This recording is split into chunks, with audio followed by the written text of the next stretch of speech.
So I just woke up out of my sleep, which I didn't get a lot of sleep at all.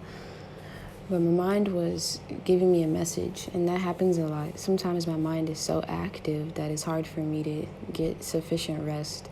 But I still get very energized by different things, by being around certain people, or just by tapping into this knowledge the way it comes to me. But I was thinking about the Sagittarius energy, and I was trying to understand some things about it, because we know it's a mutable fire, and it's ruled by Jupiter. And I was thinking about how I wanted to see the element of Sagittarius that could lose itself, because we know like how Pisces is ruled by Jupiter and it can lose itself, which is why I chose this image of someone being underwater reaching for some air, or perhaps falling deep and they're like still falling down to the ocean floor.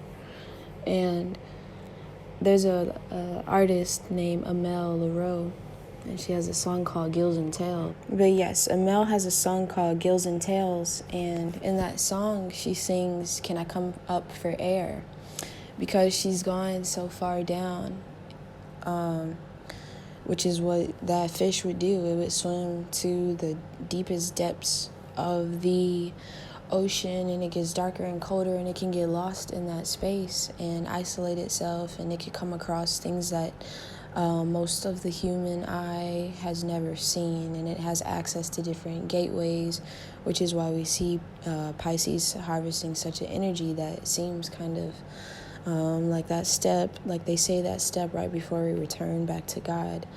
And Jupiter is on a quest for that as well, but it's a more fiery nature, and they're not getting, I meant to say Sagittarius, but they're not getting caught in the bottom of the ocean. They are on ground experiencing things, that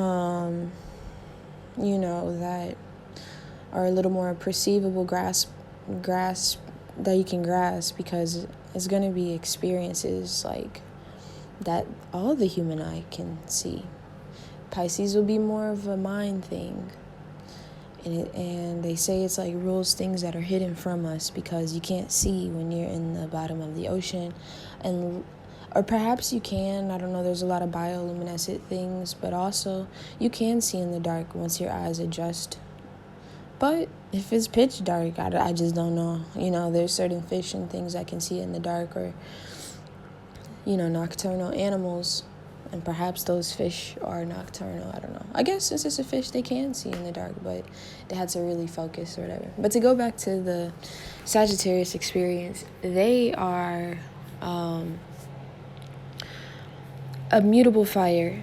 So that fire is not like the fixed fire that is surrounded by rocks and burns in one place. This fire is kind of uncontrollable, and it'll continue to burn no matter what. And its fire will continue to spread no matter what. So they can't necessarily focus on fixing that fire in one place, but their focus should be on where to direct their fire. So they can direct it to the proper place. I also think about Sagittarius, Jupiter ruling the feet, for Pisces, and how the feet are something that can take us very far into unknown places or known places. And in Sagittarius we see it ruling the legs, which are something that can also take us very far, especially if you have 4 of them, like the centaur beast that Sagittarius represents. And you have the arrow, so they're the archer, so it's about them learning how to find the right target and shoot their arrow and their energy there. Because once you shoot your arrow, wherever it lands, you're gonna run in that right direction to see what you've caught, or what you hit. And if your aim is bad, then you can hit the wrong thing. You can miss out on eating if you were hunting, or you could injure someone if you direct your fire in the wrong place. But I was thinking about that energy, that Jupiter gives to them, to Sagittarius and Pisces, but I was also I just wanted to examine the signs around Scorpio, because I know Scorpio energy pretty well, Scorpio energy is about focusing on one thing and mastering that thing and gaining the power to overcome it. And so I was thinking perhaps the signs around Scorpio might indulge in something or get lost in something. And Libra comes before Scorpio, and I think Libra can be very indulgent. It's ruled by Venus, the same way Taurus can. And so they can be indulgent perhaps in things that fulfill their need to balance things. So if they have a lack of something, I don't know, what if they feel like they're not beautiful or something? They might spend a lot of time beautifying themselves.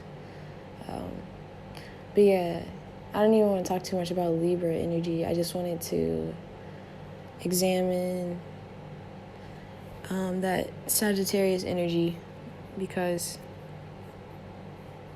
it's very interesting. So yeah, I think I'll end this here. Yeah, so we explored Jupiter. We kind of talked a little bit about Mars because Scorpios ruled by Mars and Pluto. But yeah, we see one being very fixated on one thing, Mars, and even Pluto, and the other one aiming at many different things, Jupiter. It expands everything it touches because Jupiter can be in one spot and shoot an arrow and cover so much ground by doing so. One more thing, if you've gotten this far in the video, please like, share, and subscribe. And if you have any questions or any topics you'd like me to cover, comment them below. And have a great day.